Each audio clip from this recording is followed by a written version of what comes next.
Good day, good day, good day. This is your brother, True Storian, and thanks for joining us on the MBK channel, on the New Black Knowledge channel. Today we have for you a special treat, and we're continuing with our mini presentation series that we started a week ago with Black American First New York City edition. We have Brother Seneb today, who is going to continue our mini presentation series, going with Black American First and the historic people and contributions in the state of North Carolina, home to Michael Jordan. But here's a caveat before we start. Michael Jordan was born in Brooklyn and not in North Carolina, but we'll let that go anyway. So with that said, without any further ado, welcome to our mini presentation series, and Brother Seneb, floor is yours. Appreciate that, brother. I appreciate the team allowing me on the channel to do a quick build on the great state of North Carolina. I was kind of inspired by the brother Danny last week when he did a build on New York, and I've been doing some reading. A lot of my reading has been tailored to 17th, 18th century New York. But I was like, damn, I don't really know a whole lot about my city or my state. So, and the caveat, what he said about Michael Jordan, that's cool. He was born in Brooklyn or New York or whatever, but he had to come down to the South, Tobacco Town, to cultivate his, his skill set when it comes down to basketball. We can argue on another channel on another day, who's the greatest basketball player of all time. But as you can see, I think Brother Danny's presenting. Can they see the screen? I think y'all can see, so I'm gonna go ahead and go in. But the build today is First in Black History, North Carolina edition. As I said before, I was inspired by the build Brother Danny did on Sunday, highlighting the great feats and the accomplishments of individuals from New York. I wanted to do the same for North Carolina, and I'm gonna start with a quote from the brother True Storian. It wasn't New York Black folks that made Harlem Harlem. It was people coming from North Carolina making Harlem Harlem. You know what I'm saying? That was on the build that we did on the Brother Amadi channel, who created the conscious community. So let's begin. First off, before we get into the actual topic of discussion, I'm gonna start, particularly in my builds, highlighting the sisters that we got, the ancestors and current sisters. Today we're going to do Dr. Anna Julia Cooper, a very powerful sister, born into slavery in Raleigh in 1858, African-American educator and writer, known for her timeless work, A Voice from the South by a Black woman of the South. In her book, she challenges the male-dominated early Black community. She spent her whole life fighting for the inclusion and education of Black women. While attending Oberlin College in 1884, she earned a BS in mathematics, also earning her master's in the same subject in 1888. In 1887, she became a faculty member of the originally known Preparatory High School for Negro Youth in Washington, D.C. There, she taught mathematics, science, and later Latin. At the amazing age of 67, she received her PhD from the University of Paris. Her dissertation was called Slavery in the French Revolutions. We also know that, if you remember the Brother Danny presentation, he noted how James McCune Smith had to go to school in Glasgow. You know what I'm saying? And the Black community supported him and sent him. The same situation happened with this sister right here. So peace to her. All right. I wanted to pick a particular spot in North Carolina that I myself am kind of ashamed that I never knew its existence until maybe 2-3 years ago. It's a place that I've drove through. I got a family that lives there. There's actually an AME Zion church that my grandfather will always take us to, St. Joseph, AME. I just ride the city all the time, and you see the Gulf sign for the gas station is actually still there on that street to this day. So I want to highlight this great city called Haiti district in Durham, North Carolina, a historic African-American district founded by businessmen and AME church leaders in the early 1880s. Notably, James E. Sheppard, Dr. Aaron McDuffie Moore, John Merrick, Charles Clinton Spaulding, and Edenton Markham. Haiti District, named in honor of the first independent Black state, Haiti, of course. 200 African-American businesses were located along Fayetteville and Pettigrew Pine Streets at the major borders of the Haiti District in its heyday. And if you see at the bottom of the slide, you'll see W.E.B. Du Bois and Booker T. Washington, who visited Haiti in 1910 and 1911, respectively, said that the community was a model for all African-American communities in the United States to follow. Wow. That goes to show you the prominence of the city that I don't know if a whole lot of people heard about. So, Brother Seneb, can I ask you a question, please? Go ahead, brother. Now, was there any relationship that you're aware of between the country of Haiti and this town of Haiti, North Carolina? Not particularly, no. Okay, it was just that country and what the Africans there did influence these people that much that they named it this? From my understanding, yes. Okay. All right, cool. This is one of the first Black districts. I'm pretty sure you're in the back chat. You're gonna hit me up, but I'm just curious. For what I've seen, it's something that the people that was there who were studying, who knew of Haiti in the revolution, and this being like the first all Black community within Durham, sort of the first, it kind of inspired them to give them that name as well. Okay, so were there any schools that you're aware of that were based there, where they may have gotten some of this information from, or some learning on that you may be aware of? You have North Carolina Central College. I'll get to that later on in the slides. Okay. Shaw University and Duke. Okay, I'm sorry. Go ahead. One of the businesses that was located in Haiti at the time was Wonderland Theater, opened in 1920. It was a Black-owned movie theater at the corner of Pettigrew and Ramsey Street. My grandma's sister lives off of Ramsey Street, and I didn't even realize at the time that I was driving by that theater. And later there was a Booker T. Washington theater that opened there as well. As you see the brothers on the corner hanging out in front of the theater. The first brother we're going to get into is a brother by the name of Dr. Aaron Moore, who's considered one of the founders of the District of Haiti. Rosendale, North Carolina native from Afro-Indian descent, came from a family of sharecroppers. Actually, his family has a very large plantation in the area. While working on a family farm, he attended a segregated school. Upon completing the 8th grade, Moore became a teacher at the same school. Attending normal schools in Lumberton and Fayetteville, North Carolina, inspiring to further his knowledge. We had a couple bills before on NBK where we talked about a normal school. For those of you who don't know, a normal school is pretty much a school where they instruct teachers. And this individual attended to Lumberton and Fayetteville is kind of southern North Carolina, right off near Myrtle Beach, if you've been there. Initially, he entered Shaw University, but was encouraged to enter Leonard Medical School. After completing his medical training, he went before the Medical Examiners Board, finished 2nd out of 42nd in his class, earning his doctorate of medicine. And he didn't leave and go practice him in some nice, prestigious city. He came back to Durham, North Carolina, becoming the first Black medical doctor in Durham.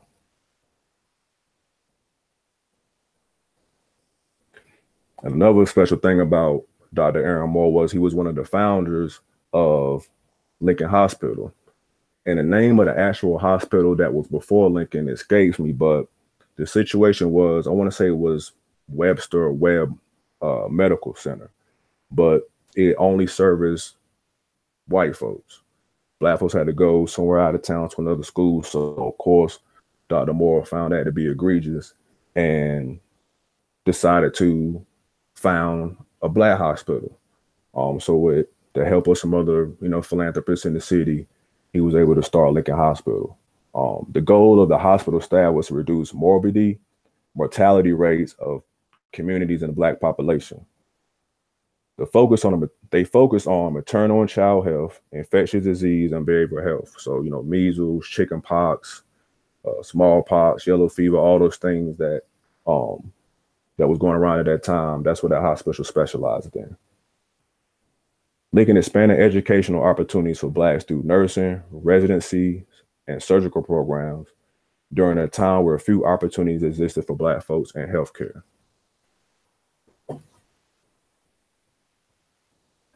And as you can see, here's some sisters that's graduating from the nursing school there at Lincoln.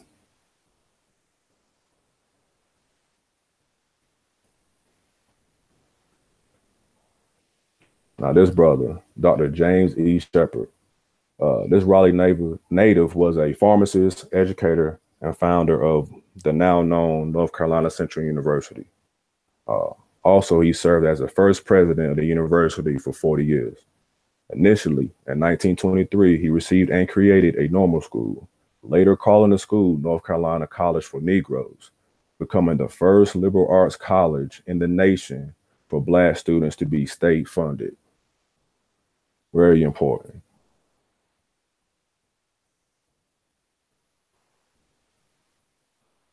Another brother here, Charles Clinton Spaulding. This is a bad brother right here. One of the influential Black business leaders and presiding over the great North Carolina Mutual Life Insurance Company. We'll get to that company later on in the slides. He owned several businesses, was hired by John C. Merrick and Dr. Aaron Moore in 1899, also serving as the president of the company from 1923 to 1952. He also served in leadership roles in the National Negro Insurance Association and the Negro Bankers Association. He served as a trustee for Howard and Shaw universities, you know, where Howard's in DC, you got Shaw's another university in the same area in the Raleigh-Durham, they call it Research Triangle Park, and North Carolina College at Durham. As a member of the Durham Committee on Negro Affairs and Urban League and the Urban League campaign to secure New Deal jobs for African-American community. And so, New Deal. So are you saying that, I'm sorry, so you saying that Black folks actually own the banks? Oh, absolutely. There's one when we get to when we get to John C. Merrick, we'll see that he created a bank, one of the first banks that was Black owned and operated. So wow. Most definitely Black folks have businesses, insurance companies, school system, just like New York. And so actually, go ahead. Would you say that Durham was a hub in the South for middle-class Blacks or Blacks on the come-up, I should say? Was that like a central hub for it? I would say definitely places like Durham, North Carolina, Wilmington, North Carolina. We built on John C. Dancy before. You started seeing the rise of the Black community, particularly in these cities. And Durham was one of the top ones, especially on the East Coast. Okay. You see a high rise in middle class. Okay, cool.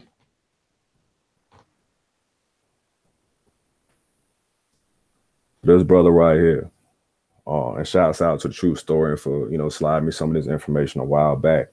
I finally got the time to actually take a look at it. But this brother right here, John C. Merrick, born into slavery, fam, in Clinton, North Carolina. He epitomized the phrase pulling yourself up by your bootstraps, using his determination and drive to create businesses and raising himself and others in the Black community. One of those companies that he created was the North Carolina Mutual Insurance Company. He made sure his wealth was circulated within the Black community via his generous philanthropy. Also instrumental in founding the Mechanics and Farmers Bank, the first bank in Durham to be owned and controlled by African Americans. So yes, brother True Story, we had banks similar to the Penny Savings Bank in Alabama and also in Atlanta. So it seems that also there are mutual insurance companies. They seem to come up as a really predominant business amongst us as well. Yeah, late 1800s, and I think, in my opinion, it kind of goes back to early New York, to the Richard Allens and the Free African Society and the New York African Society for Mutual Relief, being able to assist members within the community, for something basic like burial, to take care of the widows and the children of those who, have passed away. So you see those same traditions not only in the North, but you see those traditions down in the South as well. Right. So these become like the foundations to try to make a stable and secure Black community, it looks like. Absolutely. Absolutely. Okay, so we're getting involved in commerce as well as insurance to take care of those in distress or those who may have transitioned as well. Absolutely. Definitely following that mutual aid and jobs to a lot of these businesses that particularly Mr. Spaulding had, his barbershops employ Black folks. Lincoln Hospital, majority of the staff was Black folks. I want to say it was 91% of the nurses that came out of that school were Black nurses. So what seems interesting also is the name of the bank is the Mechanics and Farmers Bank. So they didn't get too far from the industries that they may have come into during enslavement, and now many of them may have been sharecroppers. And we know a little bit about sharecropping. They didn't have access to the resources to buy tools and what have you. So it seems like they have sort of a focus on dealing with those Black farmers in the South and trying to have them make a come up, which goes in line with what Booker T. Washington was trying to push. Exactly. And the special thing about North Carolina, particularly Durham, is it's tobacco country. So a lot of the farms you see in Durham, Raleigh, Cary, going all the way down to Goldsboro and Fayetteville were sharecropping families. So who else are you going to entrust your money with? Because we already know how sharecropping go. We know the tricks of the trade that the landowners will play and not really paying the workers, making them lease property that's, 200% more than what they really should be paying. So it kind of always left the cropper in debt. So with these banks like this, it's a little bit safer. And some of this land was purchased by that bank to take some of the stress off sharecroppers. Okay, so it seems like some Black independence is being formed, or the seeds of it are being formed for the Black community to be its own self-contained or self-controlled community. It's just something to think about for the audience. Maybe like where did this stop? Where did these efforts stop to create these type of industries? Just something for people to think. With the New Deal in that time frame, and I hope we can build on this later, if not now, particularly with the land buying and interstate highways, and unfortunately Haiti. I hope I'm not getting too far into the bill, but Haiti kind of fell victim to some of these New Deal proposals when they pretty much put a highway right in the middle of it. So a lot of businesses, they were kind of forced out. Buildings knocked down.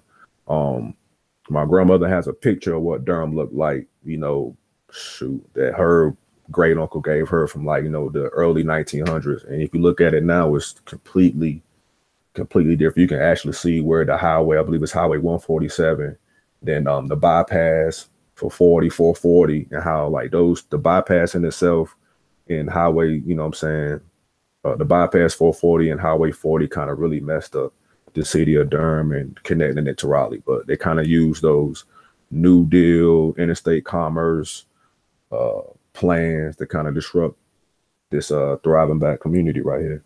This is a similar tactic that they used in Chicago as well. So it seems like maybe that's something that we need to go into further and do some research on, as that this New Deal comes about and the transformation of these towns. They tend to always build these highways through our somewhat established communities. That's absolutely something really interesting. That's a great book by Kenneth Jackson. It's called Crabgrass Frontier. And I think chapter 12 deals with the ghettoization of the urban community. And he talks about what you just said, how some of these so-called New Deal projects purposely, fixated themselves on Black locations and try to disrupt the communities that we were building. Okay.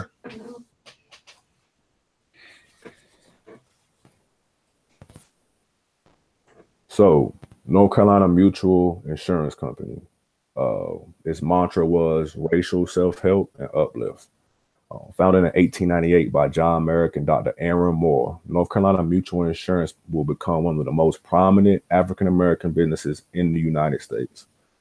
Originally, the company specialized in industrial insurance, which basically is burial insurance or life insurance known today. And that goes back to what me and Brother True Story were talking about with the New York African Society for Mutual Relief. A lot of those mutual relief funds were going to burials and taking care of the families of the widows and the children. Remarkably turning less than $1,000 investment into $250,000 in a little over 10 years. So, I mean, anyone into banking and stocks, I mean, that's a pretty good return at that time. I don't know the figures of what it would mean in today's money, but I'm pretty sure it's a lot of money. Being built in an area known as Black Wall Street of America, attributed to the progress the members of this community were making. If you remember, we go back to the first slide, there's an actual marker in the middle of Durham that says Black Wall Street, and it names some of the individuals who were actually legislators in the town. So if anybody's in Durham, North Carolina, they have like little maps on how to get there. You can get at the gas stations and they'll take you around to all the historical sites within Durham and the Raleigh area. It's kind of the same if you've been there, for those who lived in Durham or Raleigh before. And this right here is the building that's there to this very day. A lot of folks still shop and do business with North Carolina Mutual Life. So this is over 100 years. This organization has been in existence. Over 100 years.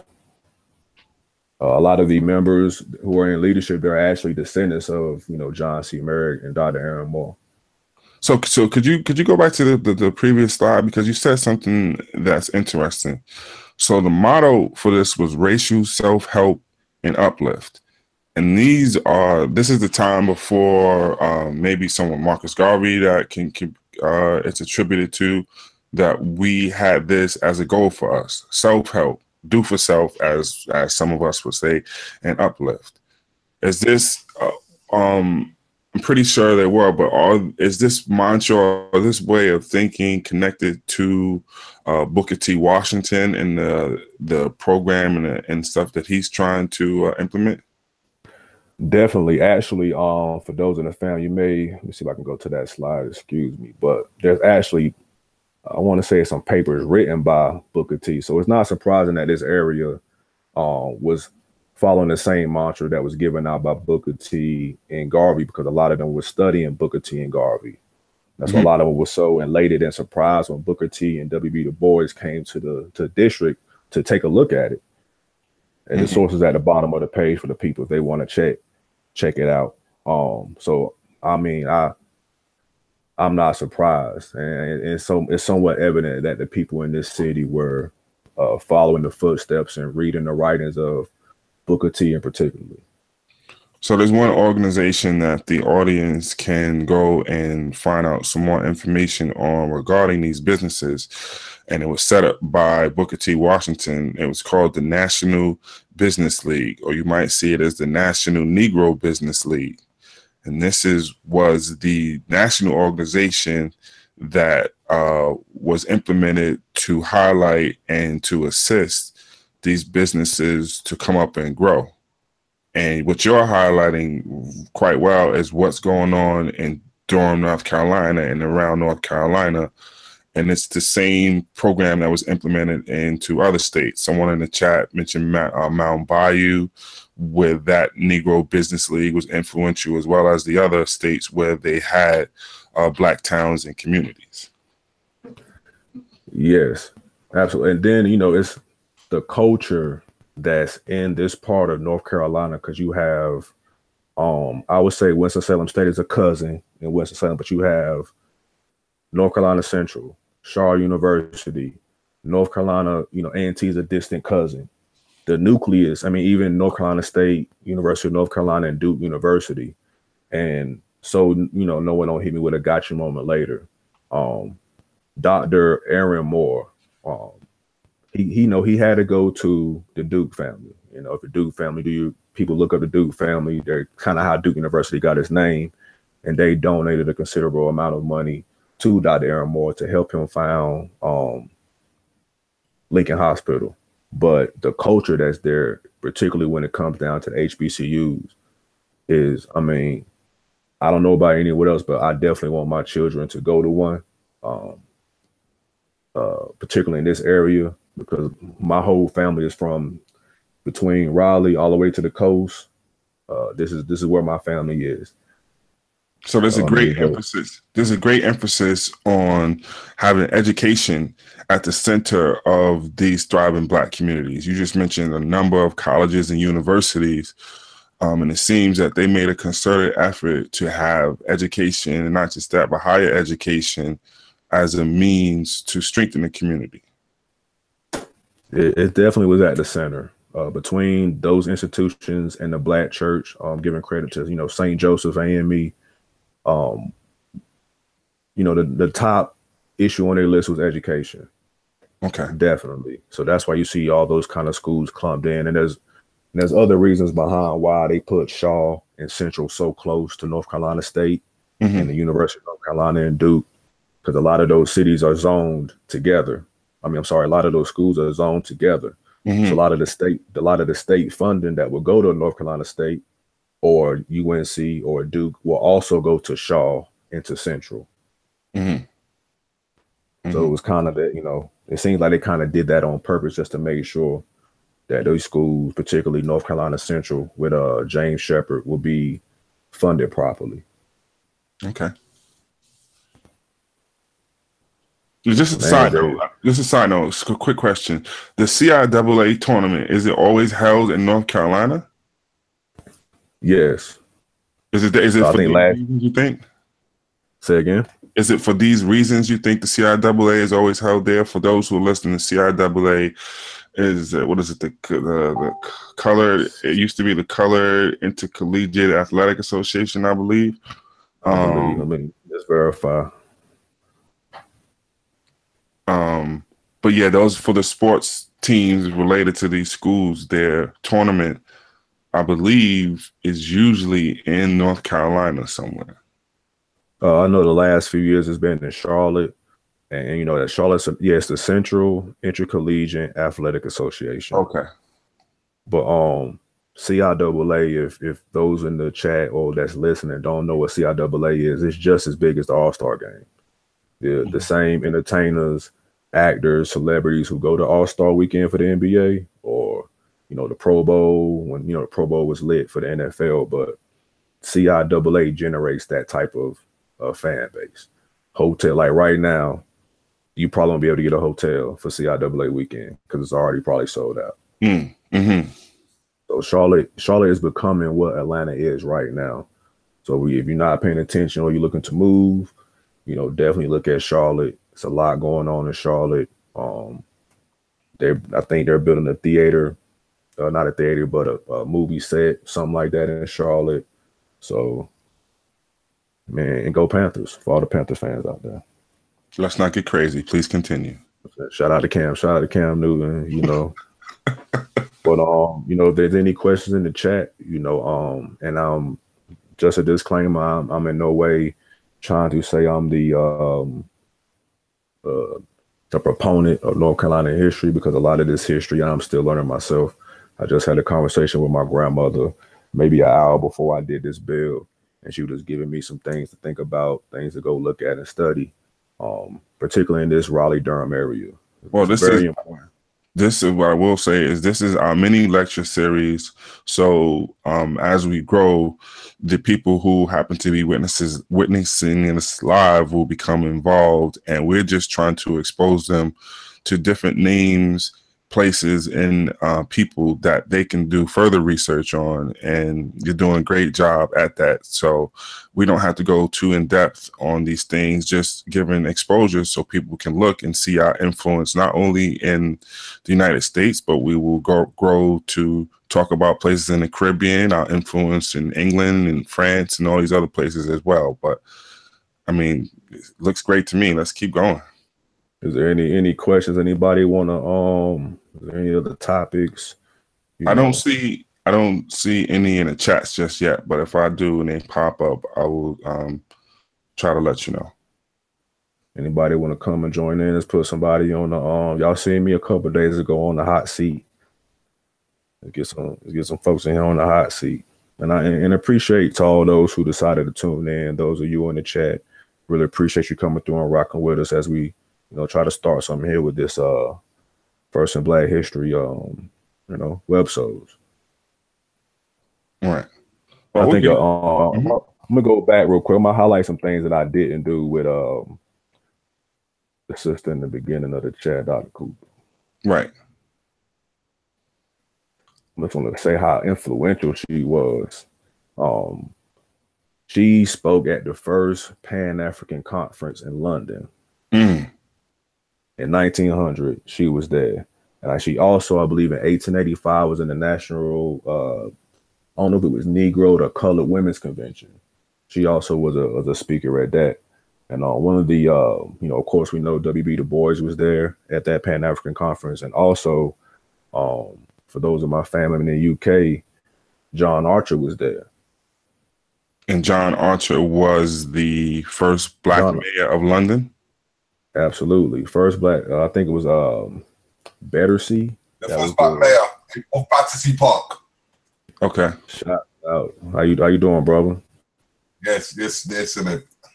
Yeah, John Archer. You wanted to get a family a little couple lines on the brother John Archer. Shout out to Black Ice TV. Yeah, shout out to Black Ice TV. From what I recollect, John Archer was an influential Pan-Africanist and political figure over in England, and was Terry, you can correct me, but the first Black mayor of the borough. Of the borough? Yeah, of the Battersea borough, which they've got a blue plaque with his name on it.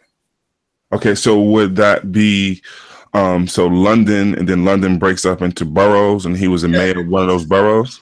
Yeah, it breaks into different boroughs, like how you have all the different plaques that we have. You have like boroughs like Battersea, Hammersmith and Fulham, and this is how you would find some of like what we was talking about earlier about some of the people that were in these corporate businesses, like the lords and the sirs, who own certain boroughs. So they will have a blue plaque representing whatever they did. And John Archer got a blue plaque over his house. Okay, so for those who are in England or take a trip to England, make sure that you go and look for the John Archer plaque, and you can see our influence over in England. But I wanted to just highlight or throw this out there, that you've mentioned something important, that Pan-Africanism is tied into the movement and the contributions of what is going on in these thriving Black towns.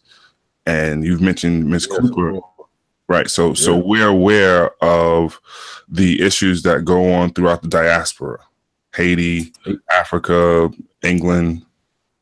Even in the South, where it was kind of a little bit more hostile, you still had these pockets of black folks who was aware of their surroundings and knew what was going on. So, we wasn't just dumb, didn't know how to read, didn't do for self. Nobody was all on farms, picking cotton or tobacco, corn. We were producing powerful women like, Dr. Cooper. So it seems like Sheppard. We were working on things nationally and internationally simultaneously. So we have a model for that being something that we can do. You can work on, or you can have a mindset that's thinking on your local or national issues, as well as what is going on throughout the diaspora. Correct. Cool. Correct. Like the community sent her to school in London. Right. You know what I'm saying? Not London, excuse me, but Paris. You know what I mean? Okay. And she still faced some issues in regards to getting her PhD. I believe they rejected her first dissertation, and she went back, a couple of years later, and they, fought for it. Right. Okay. Do you have? I'm thinking of a few more in there, right? This is the last one was North Carolina Mutual Insurance. Now, so I want to add this, that people really need to go look up the impact of the North Carolina Mutual Insurance Company. It wasn't a small thing, and it still isn't a small thing. It's probably one of our greatest success stories as far as business that we have had through our experience in America. I believe at this point, you can probably Google it now. It's still one of the major institutions within the state of North Carolina. Yes, it's a power player in the city. Right. And it became a model not only for Black people, but for white folks in the establishment of their, excuse me, life insurance companies. And what we're seeing, and these are through the contributions going back to what Booker T did, was he wanted to modernize and industrialize some of the industries that we have been involved in during enslavement. So you're coming off of the plantation and the things that you were doing with working the farms. He wanted to bring them into the new century and modernize them. So when you're looking at a lot of the Black colleges and institutions, you're going to see the letters A&T. An example of that would be, right, we're dealing with this discussion of North Carolina A&T. So the farmers and the people who worked on the plantations and such, this is where you get the A from, and that's agricultural. And what he wanted to do is revolutionize and modernize that industry. And this was what his push was. Why don't we bring, since we're there in such great numbers in these locations, we'll modernize these industries that we already have been in, and we could show our necessity by we'll being the industry that feeds America. So they'll always have to rely on us. And this brings us to the second letter in that, and that's the T. The T is for technical. And this is what he wanted to do. So when you see an A&T university, this is what's going on. Agricultural and technical. That was the push for it. Take the industries that you've already been in, and you become an essential role or in this country, and you can make industries off of this that you will dominate. Agriculture and technical. And this was during the time he had to fight. So his push was contrary to what many people did, which was going to the North during the Great Migration. He was saying, no, stay home and build up towns like Charleston, South Carolina, like Mound Bayou, like Durham, and what have you, and revolutionize the industries that you were already in.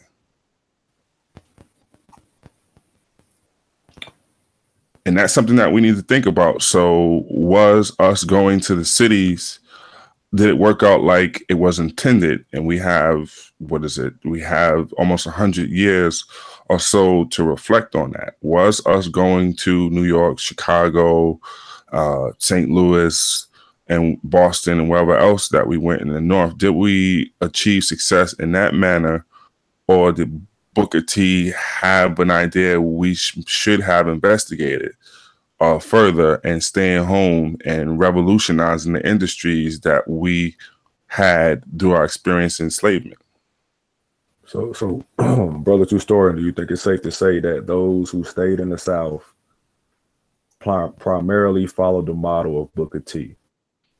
I'm going to say that was his bread and butter for, excuse me, people who follow his camp. Absolutely.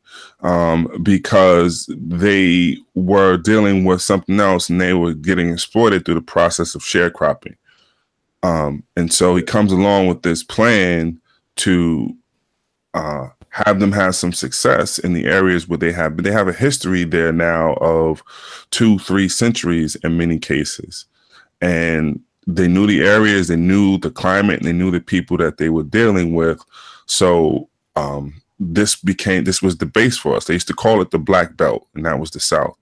And this is part of what the Republic of New Africa, which Betty Shabazz was one of the presidents of, was intended to do, to make an area of this country our power source so we can concentrate our money, our resources, our efforts into these places. And those seeds were the ones that were planted by Booker T. Washington and others. And this is also why you will find that most of our Black colleges are located in the South. The only one that's located in the north is Lincoln University. Outside of that, they're going to be located in the south, because that was our concentration in numbers and that was our power source. But there were also conditions which led to a lot of our family members taking that trip to the north. And that was Jim Crow. That was the KKK. A lot more opportunities. Right. That was lynching. There were many factors which caused people to move. And we didn't have the income or the money to many of us were still living in the same homes that they had during the period of enslavement. And so poverty was taking its toll. And then the numbers on top of poverty caused quite a few people to say, well, I could find opportunity up the road in the north. But when they did get to the north, in many cases, they faced the same conditions.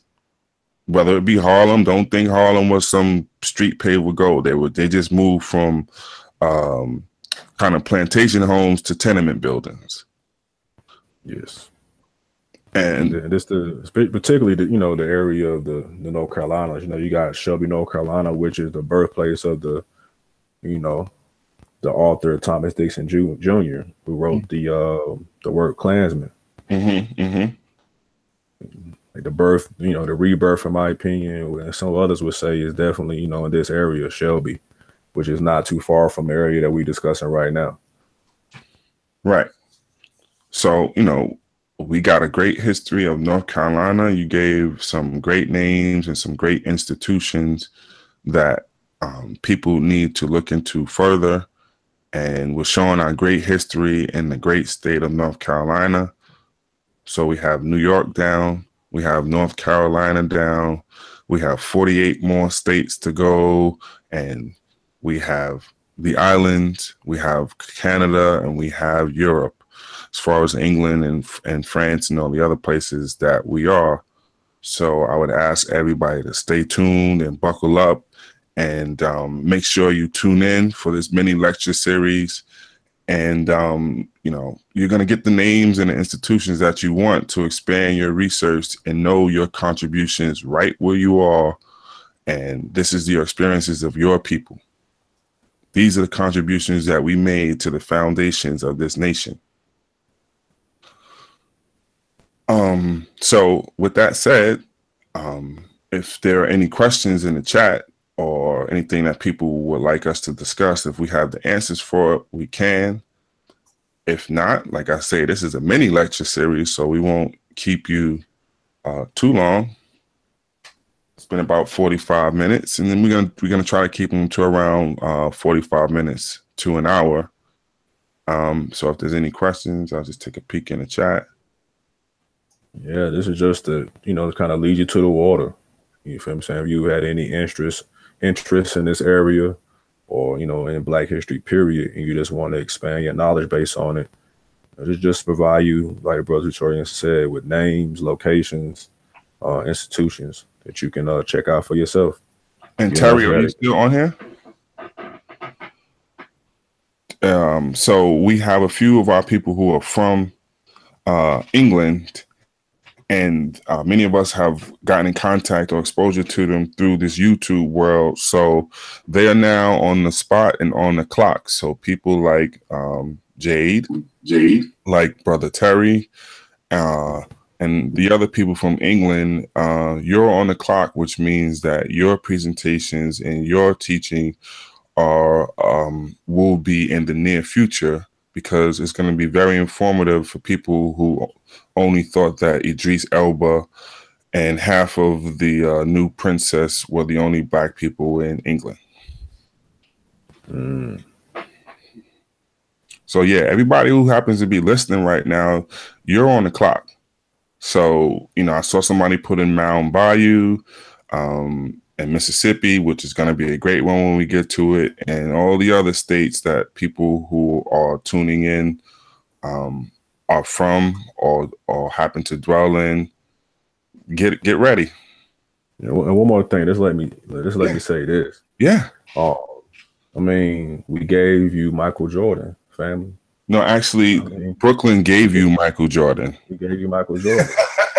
Shouts out to Langley, North Carolina. You know, anybody drive through Langley, that whole school should be called Michael Jordan High School.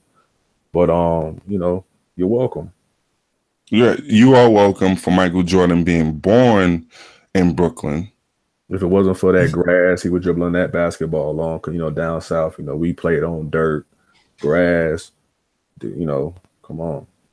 You know, so you know, this is the point we're probably going to cut it off, so people don't want to hear us debate this.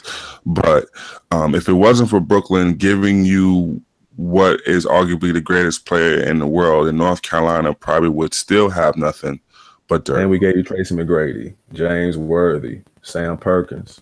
Actually, excuse me. Sam Perkins is from Brooklyn, New York as well. So let's stop while you're ahead. I see a pattern here. I see a pattern where New Yorkers have to come to North Carolina and learn how to play basketball. Yes, and you see a pattern of many people from North Carolina going to places like Harlem and Brooklyn because they knew that's where their greatest contribution could be seen. So with that said, I want to thank everybody for joining us on our mini lecture series. This has been Black First in American History, the North Carolina edition. I would like you to please like, share, and subscribe, and keep your notifications on for when we do go live. And remember to please, the most important thing is share this information with your children so they're aware of this information and they can be the ones to set the record straight and be armed with the right information about their history. And what this is showing you is that you were way more than a slave and you've contributed to every element of this country and to everywhere that we've been. So with that said, thank you for joining us. I want to say each one, teach the babies. Thank you, Brother Seneb, for this great mini lecture, and peace. Peace, fam.